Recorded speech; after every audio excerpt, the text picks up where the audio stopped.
आम आदमी पार्टी को छोड़ भारतीय जनता पार्टी में विलय करने के बाद एक प्रतिशोध और बदले की आग में जल रही पंजाब सरकार और आम आदमी पार्टी ने जिस प्रकार से वेंडेटा पॉलिटिक्स और बदले की भावना से प्रेरित होकर पंजाब की स्टेट मशीनरी का इस्तेमाल करके तमाम वे सांसद जिन्होंने संविधान के प्रावधानों का इस्तेमाल करते हुए आम आदमी पार्टी से अपनी असहमति दर्ज कराते हुए उसे त्यागा, इस सारी वारदातों को, कथन को हमने आज ऑनरेबल प्रेसिडेंट ऑफ इंडिया के समक्ष रखा और सीधे तौर पर यह बात कही, और मैं आम आदमी पार्टी को भी यह बात कहना चाहता हूं कि जब तक थे आज्ञाकारी तभी तक थे संस्कारी, साथ छोड़ते ही बता दिया हमें भ्रष्टाचारी। जो लूट खसूट को कहते हैं कट्टर ईमानदारी, आप ही बताइए आखिर उनसे कैसे कोई निभाए यारी।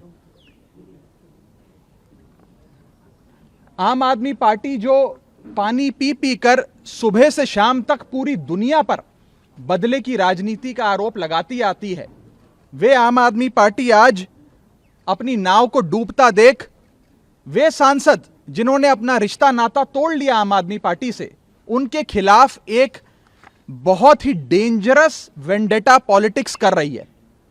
हमने 24 अप्रैल 2026 को आम आदमी पार्टी को त्यागा, भारतीय जनता पार्टी में विलय करी और उसके बाद से लगातार हमारे तमाम सांसदों का उत्पीड़न शुरू कर दिया गया। सबसे पहले world cup winner Harbhajan Singh साहब को उनके घर के बाहर देशद्रोही लिखा। आम आदमी पार्टी के लोगों ने पंजाब पुलिस की मदद से उनके घर पे पथराव किए और उनकी माता जी और सिस्टर्स के बारे में न जाने क्या क्या बातें उनके जलंधर में स्थित निवास पे जाकर नारेबाजियां करी। उसके बाद हमारे साथी राजेंद्र गुप्ता जी जो पद्मश्री हैं और एक बहुत बड़ी फैक्ट्री पंजाब के मालवा इलाके में चलाते हैं, जिन फैक्ट्री की वजह से करीब 30,000 लोगों के घर का चूल्हा चलता है, उस फैक्ट्री को बंद करने के लिए पानी का कनेक्शन काट दिया पंजाब सरकार ने। पॉल्यूशन बोर्ड जो पंजाब सरकार का विभाग है उसने जाकर रेड करी और वहां पर फैक्ट्री किस प्रकार से बंद करी जाए वो कार्रवाई शुरू कर दी। और हद तो तब हो गई जब हमारे साथी सांसद संदीप पाठक जी जो आईआईटी के प्रोफेसर थे, जिनकी तारीफें करते आम आदमी पार्टी थकती नहीं थी, उनके खिलाफ 2 मिलिशियस और फैब्रिकेटेड एफआईआर दर्ज कर दी और यह मीडिया के माध्यम से फैला दिया गया कि अब इन्हें गिरफ्तार किया जाएगा। मैं सीधे तौर पर आम आदमी पार्टी को कहना चाहता हूं कि आप ये विजिलेंस, ये पॉल्यूशन बोर्ड, ये पंजाब पुलिस का सहारा लेकर जो बदले की भावना से कार्रवाई कर रहे हैं, एक डेंजरस खेल है जिसकी शुरुआत तो आपने कर दी है, लेकिन इसका अंत बहुत खराब होने जा रहा है। इन चीजों से बचिए, इन चीजों को बंद करिए। और सबसे बड़ी बात यह है कि जब तक हम आपके साथ थे, हम तमाम लोग बहुत अच्छे थे, बड़े संस्कारी थे, आज्ञाकारी थे, और जैसे ही आपका साथ हमने छोड़ा, हम सब लोग गलत हो गए, हम सब लोग भ्रष्टाचारी हो गए। सूत्रों के मुताबिक यह बताया जा रहा है कि अगला टारगेट मैं होऊंगा। अब ये मेरे पर भी कोई कार्रवाई करने जा रहे हैं। मैं पहले ही आप लोगों को सूचित कर देता हूं कि कोई मनगढ़ंत मुकदमा ये लोग अवश्य मेरे खिलाफ बनाने का भी प्रयास कर रहे होंगे, क्योंकि इन्होंने हर संभव प्रयास करा कि हम सबकी छवि को भी खराब किया जाए।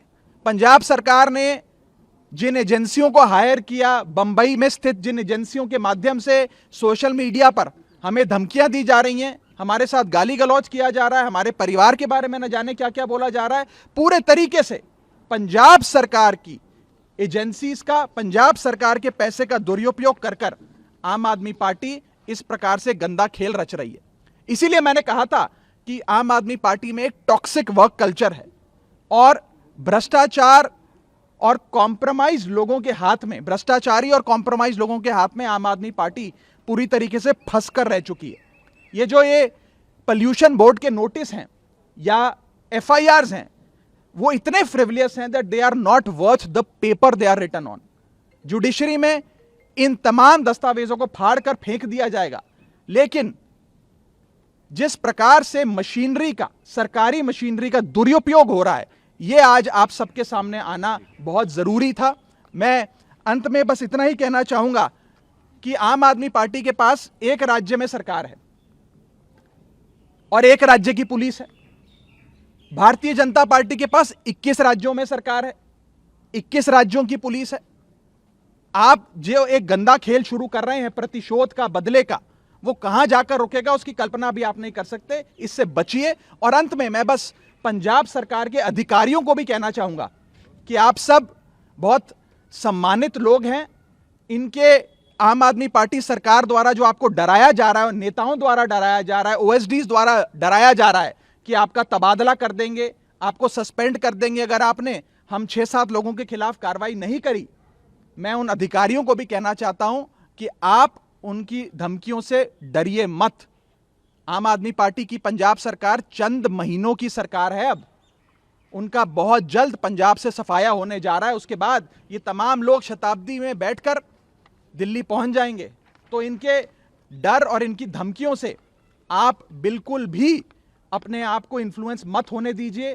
कानून के तहत और देश हित में फैसले लीजिए। बस मैं इतना ही कहना चाहूंगा। और अंत में जो लोग खुद राजघाट जाते हैं महात्मा गांधी जी की समाधि पर सत्याग्रह का सहारा लेने, आज वही लोग पंजाब की मशीनरी का इस्तेमाल कर चुन चुनकर हम सब के खिलाफ कभी विजिलेंस, कभी दिल्ली पुलिस, कभी पॉल्यूशन बोर्ड से कार्रवाई कर रहे हैं। यह जनता के सामने आना जरूरी है और खास तौर पे पंजाब की जनता के सामने तमाम चीजें आनी बहुत जरूरी थी। मैं अनुरोध करूंगा संदीप जी से, वे आगे की बात रखेंगे।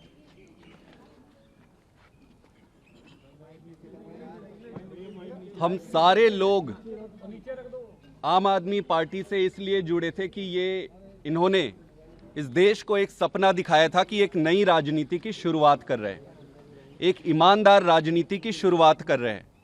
यही सुनकर, यही देखकर, यही सोचकर इस पार्टी में आए। यहाँ रहते हुए अपनी सैद्धांतिक कारणों से कई सारी विसंगतियों को देखकर पार्टी बदलने का फैसला लिया, जो संविधान ने हमें जो अधिकार दिया है उसके आधार पर। इस बात से डरकर, घबराकर जो आम आदमी पार्टी अभी एफआईआर कर रहे हैं, फैक्ट्रियों में छापे मार रहे हैं, फर्जी एफआईआर के द्वारा डराने की कोशिश कर रहे हैं।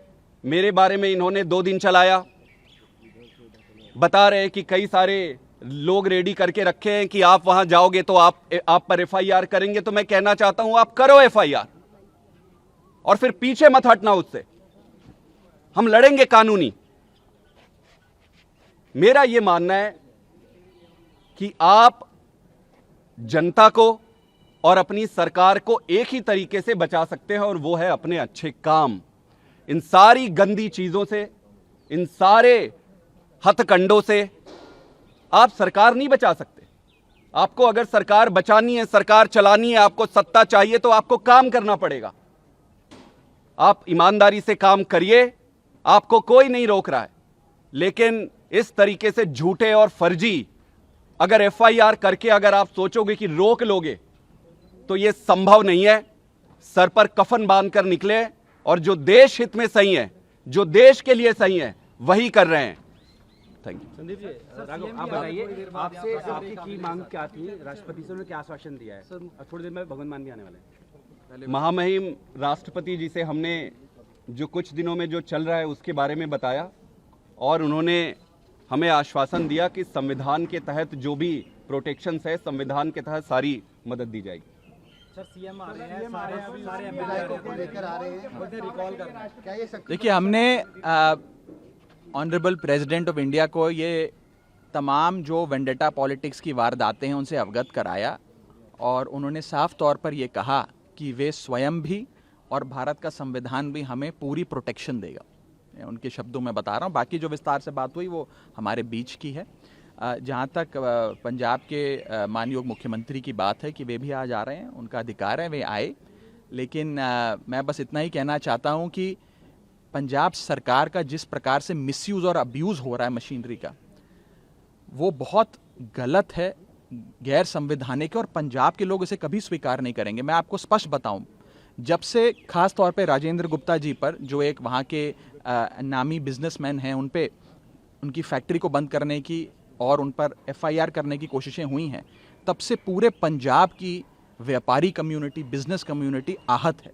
वो ये सोच रहे हैं कि अगर एक शख्स जिसने अपनी असहमति दर्ज कराई, लोकतांत्रिक तरीके से कॉन्स्टिट्यूशनल प्रोविजंस का इस्तेमाल करते हुए 2/3 सांसद अगर एक पार्टी से अपना नाता तोड़ लेते हैं, उसके बाद अगर इस प्रकार का वेंडेटा अनलीश किया जाता है, तो पंजाब में कोई भी बिजनेसमैन सेफ नहीं है, कोई भी व्यापारी सेफ नहीं है, इनफैक्ट कोई भी नागरिक सेफ नहीं है। लोगों के मन में एक डर है, एक भय है और पंजाब सरकार के प्रति नफरत है। जितनी जल्दी मानयोग CM साहब और पंजाब के अधिकारी ये बात समझ जाएं, उतना अच्छा है।